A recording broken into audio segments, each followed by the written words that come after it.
La maison aux 52 portes, un roman de Évelyne Brizou-Pellène, lecture du chapitre 13 à la page 108. Nous avions mangé de bonne heure, et, au coin du feu, je tentais de déchiffrer des lettres, histoire de voir si je trouvais quelque part le nom de Céleste. J'aurais donné cher pour savoir ce qu'elle était devenue après sa fuite. Je me disais que si Albert avait voulu me transmettre son prénom, c'est qu'il tenait beaucoup à sa sœur aînée. Et alors ? Elle ne lui avait jamais écrit, jamais donné de nouvelles. Ma foi, admit papa, c'est étrange en effet, mais moi je n'ai jamais rien su. Je te l'ai dit, j'ignorais tout de cette tante Céleste. Autrefois, les histoires de famille, c'était motus et bouche cousue, surtout si une fille la déshonorait en s'enfuyant avec un homme. Voici les mœurs du temps que les femmes portent les enfants. On les surveillait donc étroitement pour que, le jour où elles seraient mères, on puisse être certain de l'identité du père.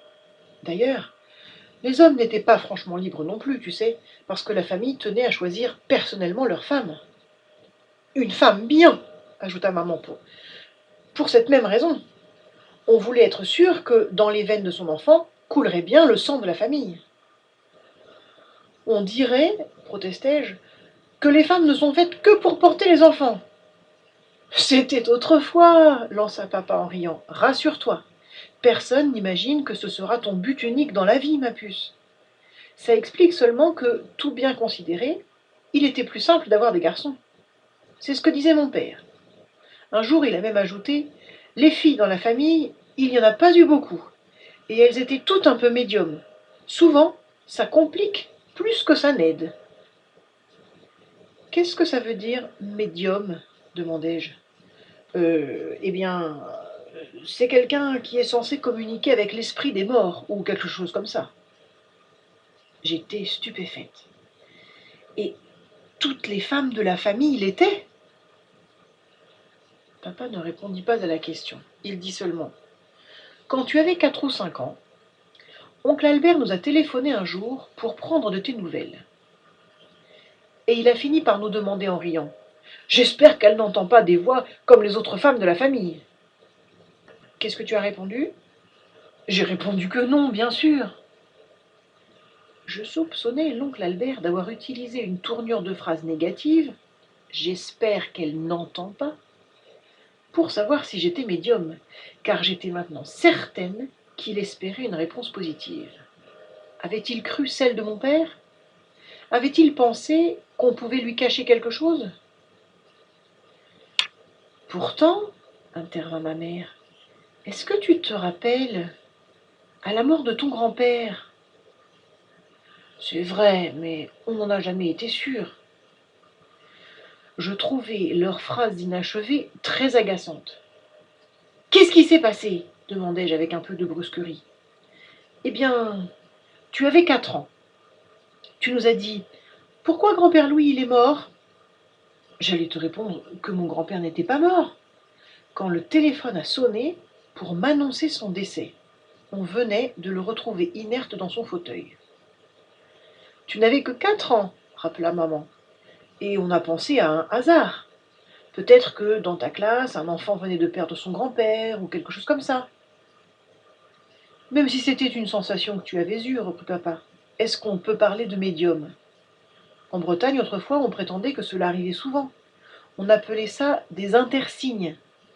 L'annonce d'une mort au moment où elle se produit, même très loin. On disait que les femmes de marins connaissaient la disparition de leur mari bien avant qu'on vienne la leur annoncer. Je m'informais avec un peu d'anxiété. Et depuis mes 4 ans, il n'est rien arrivé de bizarre ? Rien, à moins que tu ne nous aies caché quelque chose. Je fis un signe d'ignorance assez bien imité, comme si je ne voyais pas du tout de quoi il voulait parler. Quand tu as évoqué le bûcher, puis la buanderie et le potager, nous avons eu une petite frayeur. Mais heureusement, ce n'était qu'une fausse alerte. Je n'écoutais plus.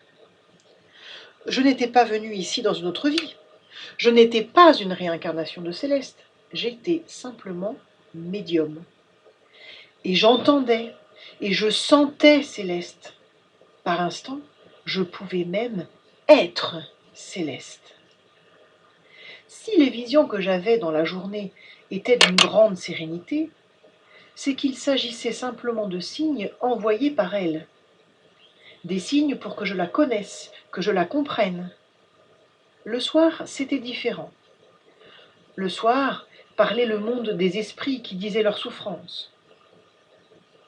Si j'avais compris ça, cela ne résolvait pas la question de savoir pourquoi l'oncle Albert espérait que je serais médium et pourquoi il m'avait envoyé ici.